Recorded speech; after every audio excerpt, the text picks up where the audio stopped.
Hoje o tema é sabotagem e os desejos inconscientes. E aí, é de comer, de beber? O que é esse tema, gente? Vamos lá. Eu gosto muito desses temas, né? Eu acho que eles nos permitem entender sobre nós.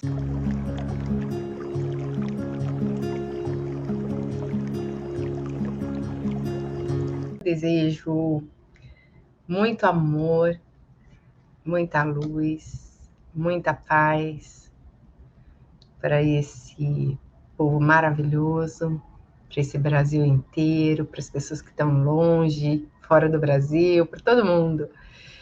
Que nós possamos vibrar no amor e ajustar a nossa consciência para isso.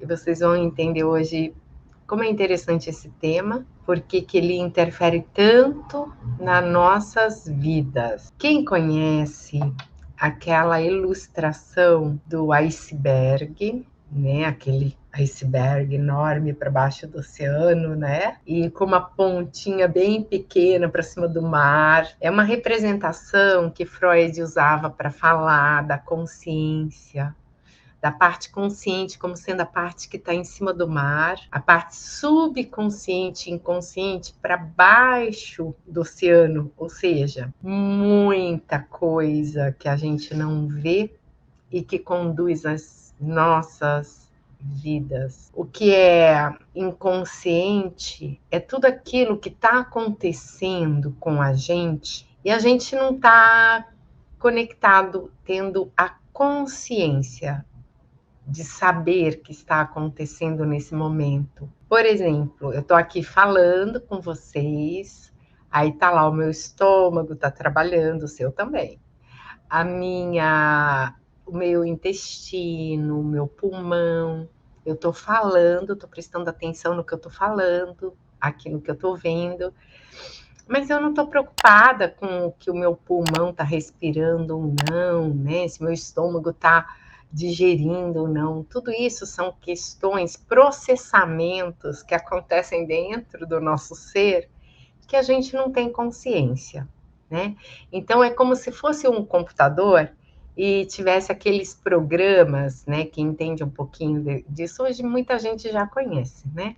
Mas que tem aqueles programas que ficam lá, que é o sistema operacional, para que os programinhas aqui que comunicam, o programinha do e-mail funcione, o programinha de mandar mensagem, de desenhar uma foto, de qualquer coisa funcione, tem que ter lá embaixo um sistema operacional que está controlando esses outros programas, está ativando. Por exemplo, se tiver um vírus entrando no computador, o sistema operacional ele ativa, ele está rodando um programinha antivírus. Quando esse antivírus identifica que tem uma ameaça, ele ativa a desprogramação dessa ameaça. Então, são programas ativando programas, tá? É um comparativo para a gente entender um pouquinho. No nosso inconsciente, a gente tem vários arquivos armazenados, né?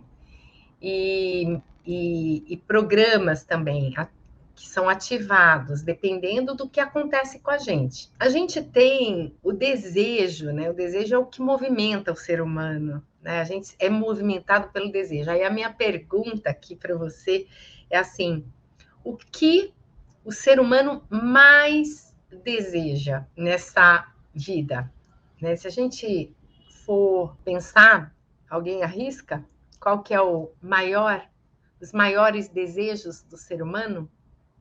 E não é só do ser humano, não, os seres, né? O maior desejo é ter afeto, é ter amor, receber afeto, atenção, carinho. Então, muitas vezes esse afeto ele é associado a alguma coisa. Então, eu vou explicar um pouquinho para que você entenda como que a gente chega nessa sabotagem no desejo do inconsciente, tá bom? A primeira coisa que eu quero, assim, desmistificar e deixar assim bem claro para todo mundo, e se você aqui, que você contribua também, tá? Se você gostar desse assunto, encaminha para alguém que você acha importante, porque ele traz uma compreensão maior de como a gente funciona e por que a gente está sofrendo tanto, né, como humanidade. Primeiro, não existe coincidências, tá bom? Então, acredite, não existe. Não existe sorte e também não existe azar, tá bom? Por que que as pessoas falam que fulano tem sorte, fulano tem azar, né? Ou, isso aqui foi uma coincidência. Não, não existe coincidência, não existe sorte, não existe azar. Nós nomeamos, damos esse nome para algo que a gente desconhece, né? A gente tem falta de conhecimento. Por que que aquilo aconteceu coincidentemente? Olha que coincidência, isso aconteceu de novo, né? Aí depois repete, aconteceu de novo, que coincidência. Ou então, tipo assim, poxa, isso aconteceu e aconteceu de novo comigo, mas que azar que eu tenho só comigo, né? Então, assim, não existe sorte, azar. Eu já pensei que já fui uma pessoa meio azarada, com problemas de saúde. Eu vou falar disso hoje aqui, né? Que era o meu maior desafio na minha vida, né? Porque a gente vê, acontece um negócio, daqui a pouco de novo acontece, e de novo acontece. E aí você fala, pô, eu sou um azarado nessa área, né? Ou acontece uma coisa boa e você fala, sou um sortudo, né? Não existe sorte, azar nem coincidência, beleza? O que existe são programinhas que são ativados quando existe um gatilho. Então, o nosso maior desejo de qualquer ser humano é o afeto, é o amor, é a atenção, é o carinho. Vamos tentar trazer uma situação onde o ser humano, né, um ser humano que tem esse mecanismo de interpretação e associação, por algum motivo, ele não tinha assim o que ele desejava da melhor forma, o afeto, ou o amor, ou o carinho. Ele vai buscar, se ele não tem aquele amor incondicional, sabe, aquela atenção, imagina uma pessoa, uma família super. Vamos pegar um exemplo de uma família que tem necessidades e tem vários filhos, né? E não importa, os filhos vão querer atenção da mesma forma que o filho de uma família com dinheiro e recurso. O problema é o mesmo, sempre. E a falta do afeto e do amor, ele acontece na família carente ou na família abundante. É sempre o mesmo problema. De alguma forma, essa criança vai buscar encontrar aquela atenção, né? Vai chamar a atenção, mesmo que seja de uma forma autodestrutiva, mesmo que ela se machuque, mesmo que ela sofra alguma doença. Então, a gente precisa entender que a nossa mente ela é muito poderosa. Ela vai rodar um programa. E quando ela rodar esse programa, aquilo acontece. Então, a mente ela não tem critério, tá? Ela não consegue avaliar se isso é bom ou se é ruim. Para a mente, ela não julga. Ela só julga o outro, tá? Mas assim, na hora que está rodando o programa, ela não questiona. Ativou o programa, ela executa. Então, se esse programa para encontrar atenção é autodestrutivo, a mente não está nem aí, ela vai rodar o programa. Então, ela não diferencia assim entre um caminho, se é um caminho para a vida ou se é um caminho para a morte. Ela também não diferencia, porque para a mente, vida e morte é a mesma coisa. Bem e mal é a mesma coisa.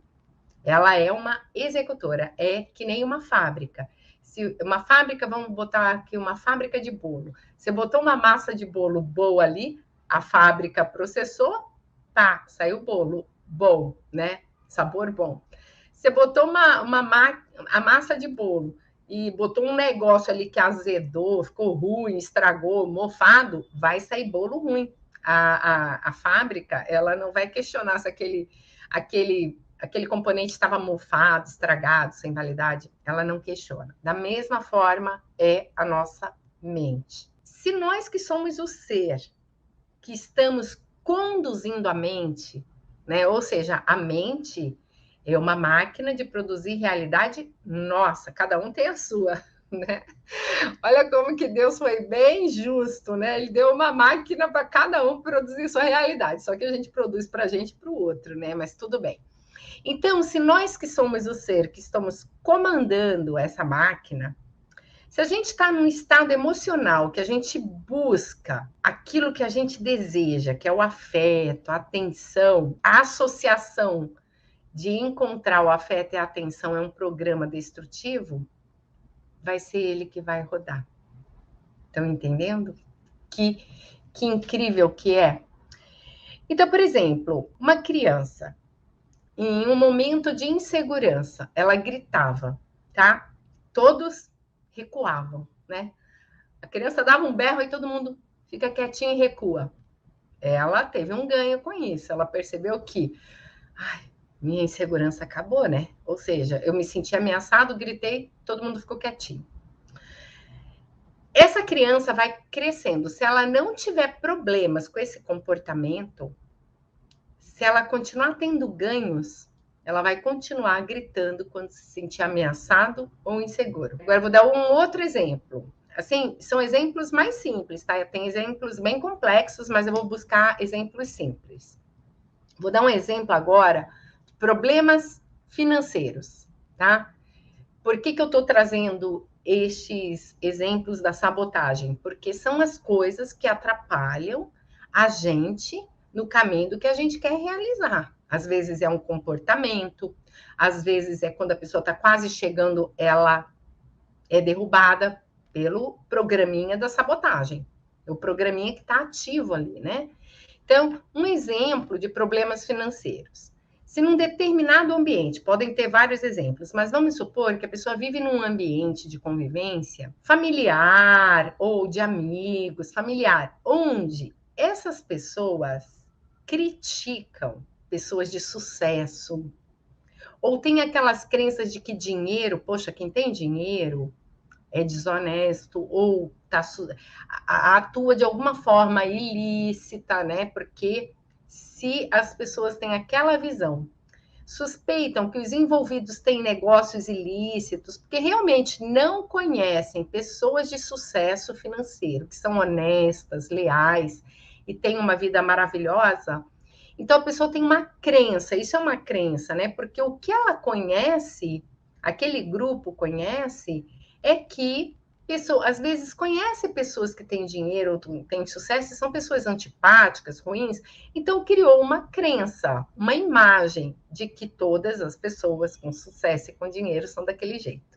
tá? Isso chama-se crença. Associou um conceito a pessoas ricas ou prósperas ou com dinheiro. Bem, se essa pessoa está buscando a prosperidade e faz parte desse ambiente, quando ela começar a ter algum sucesso financeiro, as pessoas daquele meio, elas já vão ter uma dificuldade de entender, vão começar a desconfiar, começa a relação, começa a ficar um pouco conflituosa, porque, olha, você está mexendo com alguma coisa ilícita, você está fazendo alguma coisa honesta, e se aquela conexão for tão forte, for tão importante para a pessoa, ela volta atrás.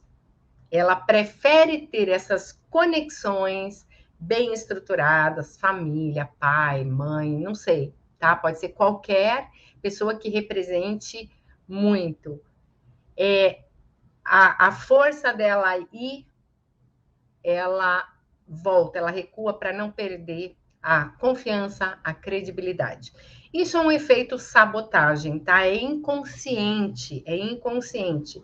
E aí depois a pessoa fica naquele conflito, porque ela deseja conscientemente ir para uma direção, inconscientemente ela está sendo puxada. Existe um elástico, assim, é como uma âncora mesmo, né? Que não deixa avançar. E isso pode acontecer das diversas maneiras, né? E é muito difícil a gente descobrir exatamente o ponto, porque cada pessoa criou uma interpretação, né? Quem me conhece sabe que eu sou gêmea, né? E a interpretação que eu tenho do meu pai, a minha irmã gêmea, que nasceu no mesmo dia, foi criada na mesma situação financeira, tudo. Nós temos 2 minutos de diferença, ou seja, nós temos visões diferentes de pai e de mãe. E algumas situações também temos interpretações diferentes, porque a interpretação ela é formada pelo seu contexto de ser naquela situação, como você viu, como você sentiu e como isso impressionou a sua mente, tá? Então, por isso que eu decidi trabalhar de ensinar as pessoas a buscarem essas associações e transformarem, porque é muito complexo, mas se a gente entende qual é o mecanismo e entende como fazer para soltar essas âncoras, a gente avança, entende? Então, quando a sabotagem ela está associada com um ganho secundário, tá? Então, por exemplo, nesse exemplo que eu dei da prosperidade, a pessoa quer crescer e prosperar, né? Mas o ambiente dela de ou comunidade, ou de relacionamento não é tão próspero e ainda tem uma visão meio esquisita ou criticam.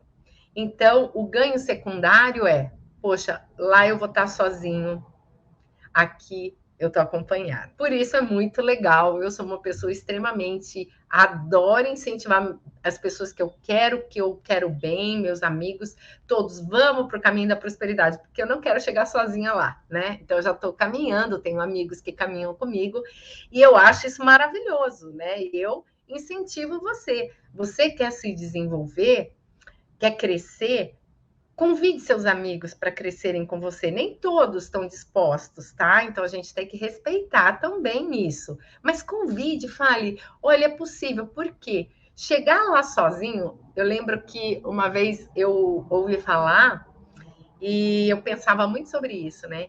A liderança é muito solitária, né? Por quê?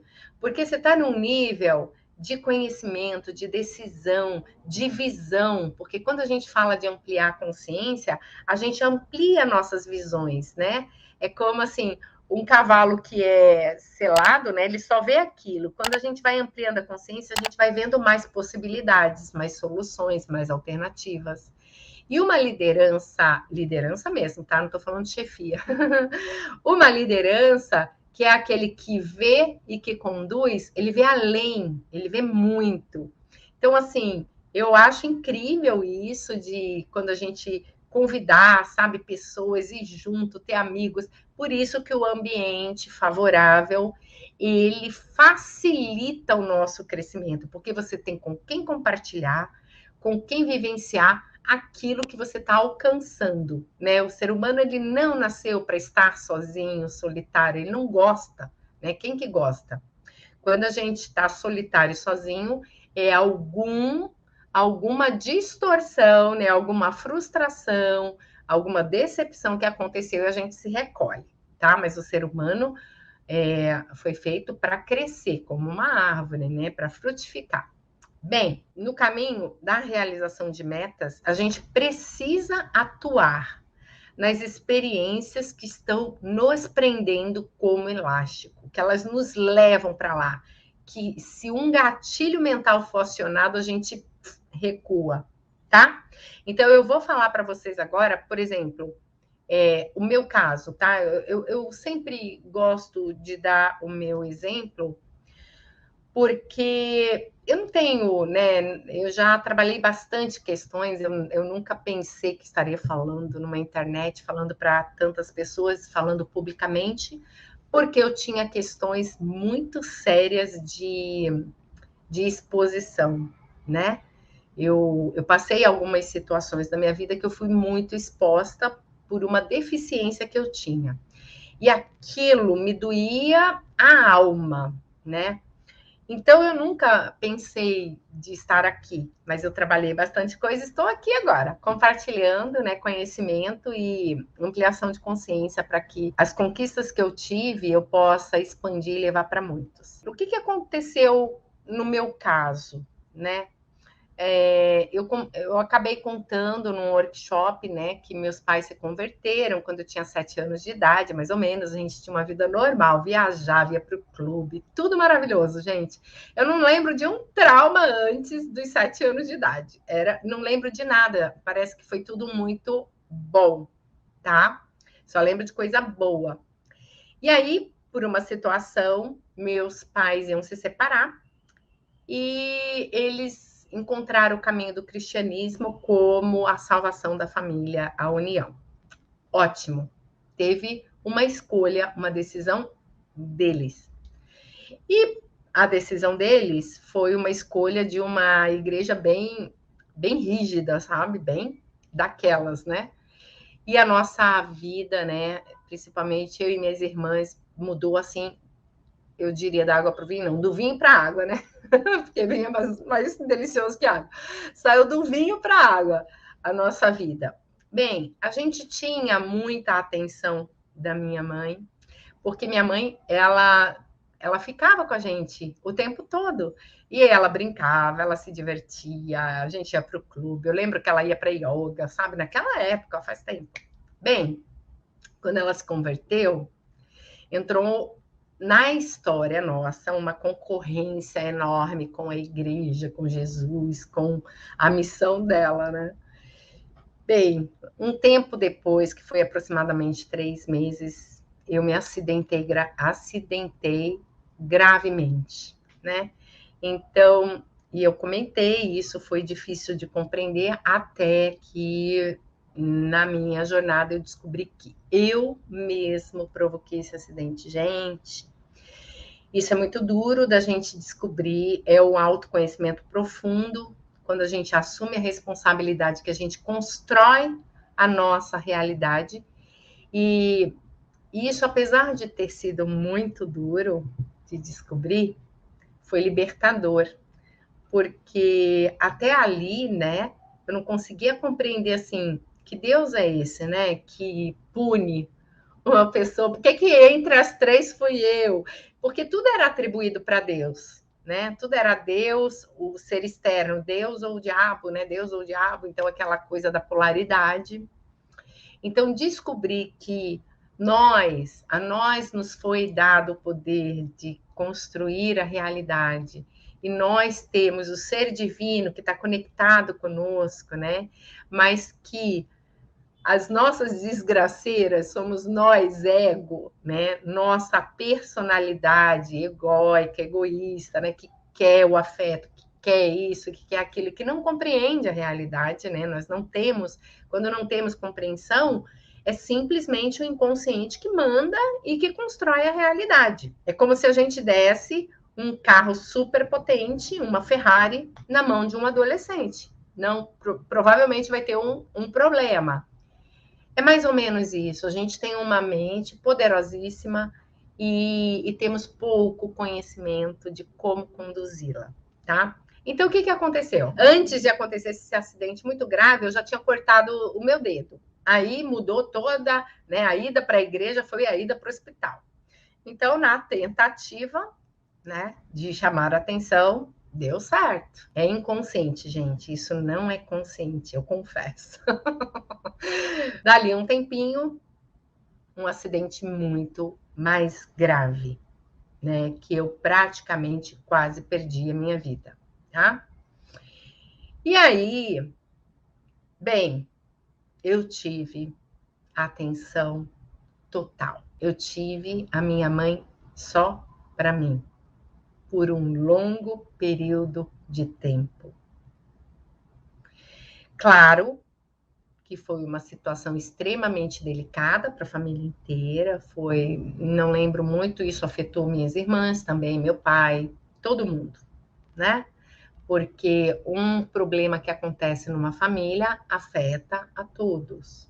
Bem, foram anos, né, de buscar recuperação, né, fisioterapia, tudo, mas olha só, no meu inconsciente, e foi difícil eu descobrir isso, tá, gente? Não é simples, mas eu descobri porque em determinadas situações acontecia algum acidente, eu ficava doente, geralmente quando eu realizava alguma coisa pessoal. E de alguma forma, tá? Eu não tinha a atenção dos meus pais para as minhas realizações. Por quê? Os meus pais, quando eles se tornaram religiosos, qualquer outra coisa que eu gostasse que não fosse coisas da religião, para eles não tinha o menor valor, né? Então eu era uma pessoa alegre, eu gostava de dançar, eu queria, mas não podia dançar. Eu gostava de desenhar, mas não era importante desenhar. Eu gostava, tudo que eram tentativas, eu fazia artesanato, aí eu fiz corte e costura, eu fazia. Eu era uma pessoa assim que, sabe aquela pessoa que faz, por quê? O que está por trás disso? Esperando um reconhecimento, esperando a atenção, esperando o afeto. O reconhecimento é uma tradução, né, de reconhecer, de dar o afeto. Bem, e aí, nessas tentativas de ter a atenção e o reconhecimento frustradas, a tentativa de ter a atenção e o cuidado através de um acidente ou de uma doença dava certo. Então, o que esse inconsciente identificava? Um momento que, de repente, eu queria um acolhimento, um afeto, porque eu sempre fui mais independente, né? Realizava, fazia minhas coisas, mas naquele momento que eu queria algum afeto ou algum apoio, e eu digo, gente, isso é inconsciente. Eu não sabia. O meu sistema provocava algum problema que eu precisava ir para o hospital. Aí eu tinha a atenção da minha família. Então, por que eu estou falando isso, né, gente? Porque a gente fala muito de crença, né? Crenças limitantes, fala do inconsciente, fala do consciente, mas a gente não entende como o poder que ele pode nos jogar, o poder dele nos jogar contra a parede mesmo, contra a realização, e a pessoa não faz a menor ideia. Não faz a menor ideia. Vai achar que é azar, vai falar que Deus não ajuda, vai falar porque não sabe, porque não tem esse conhecimento. Como que eu fui descobrindo isso? Foi através das manifestações.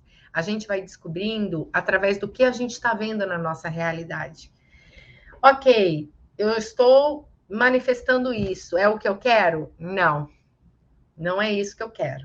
Então eu preciso fazer um ajuste na minha consciência. Quais são as informações? É uma investigação.